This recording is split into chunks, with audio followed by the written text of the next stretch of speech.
What is happening, guys? Welcome back to the library. This is Mr. Collier. I just want to show you a few things really quickly that are going to help with your Spanish project. This will be very fast because this is pretty simple. I know you guys are already watching this video, so you probably already know where everything is. I'm going to go at it my usual way from library.maris.com. Click the link here in the middle and go to the library portal. Now, as usual, I have all my tabs open across the top already, so everything I'm going to show you is from the portal. Scrolling down just a little bit, you will see Spanish Natural Wonders Pathfinder. That's what I'm going to show you today. This is currently third in the list. It might go up or down depending on what we add or remove to this list, but just look for the name and you'll be able to find it. Also, there's a link to this video on the library portal as well. So on the Pathfinder here, the first few things that you'll see are databases, and those are going to be most helpful if you have chosen something about a country's history or its food, music, mythology, things of that nature. These are not the best places to look for natural wonders. Those are going to be further down the page. I'm not going to show you super deep into these, but I do want to point out a couple of things. Culturegrams is just really good for basic country information.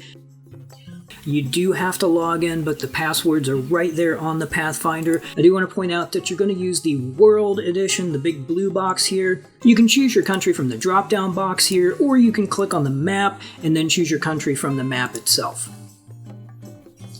Now, the Gale ebooks and World History are both Gale products, but I've put each link separately just so that it's a little more clear where you're searching.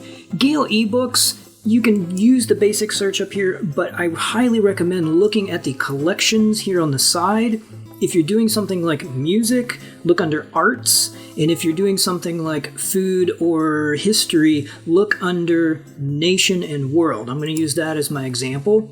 And then there's a search within collection box now up here. So for instance, if I do a search up here for Bolivia, and I will get information about Bolivia, the country, and I will also find things about people from Bolivia. There are several food encyclopedias in here that cover country by country, as well as particular types of food.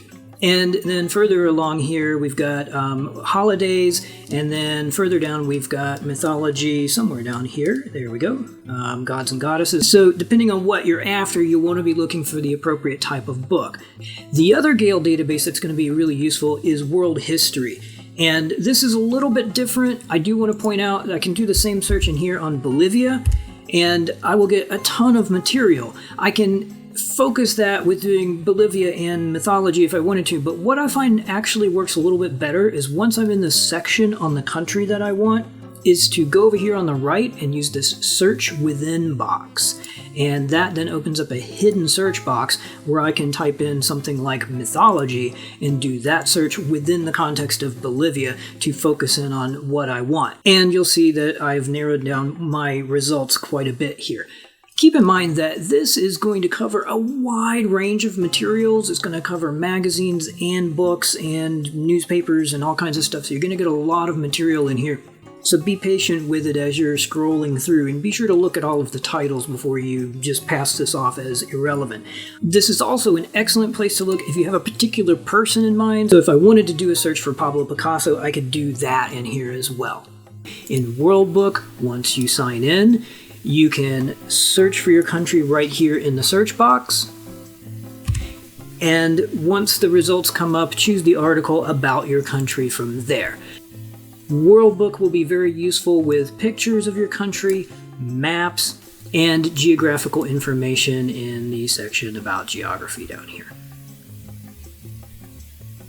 There are several places you can look online for information about different natural wonders. If you're using Google, obviously that's useful for finding an official website, which will probably be in Spanish. There are a lot of websites out there on the web that just sell tour packages, and they're not going to be very helpful at all. I'll show you something more about that in just a second. These sites that I have listed here are all fairly straightforward. Not every one of the wonders is in every one of these sites, but your wonder will be in at least one of these sites. So if you don't find it in the first one, check the second one, and so on and so on. They're all fairly straightforward except for Atlas Obscura, because the search is up here in the corner. And then when you type in your search, what you want to do is look for matches in here. I haven't actually clicked the search button yet, and I found my match. If you do forget and you click search before you check this box down here, what you'll find is that there are no results that match what you put in. Don't panic, just click right up here where it says search keyword and then whatever you typed in. That will change the results to match what you've put in here. Again, some of the wonders are not in here in Atlas Obscura, but that's okay. Just go to the next site if you need to. I found that Atlas Obscura will give you quite a bit of information, probably more than you need for this project. The other sites are fairly straightforward. The search boxes are either the little search magnifying glass in the corner or something very obviously right in the middle of the page like this, or up in the top. It's pretty easy to find if you just look around a little bit for it. The last things I want to say are that you can't use Wikipedia as a source. If you are reading stuff from Wikipedia, you need to backtrack to the original source in order to use that for your reference. Let me give you an example. If I go to Google and I search for my wonder there, probably the first thing that's going to come up is Atlas Obscura, which I've already showed you, if my wonder is in there. Second thing, or possibly the first thing, will be the Wikipedia article. And if I look at that, you'll see it's not particularly long. There's not a whole lot in here. Down here are the references. These are the sources that Wikipedia uses for its information.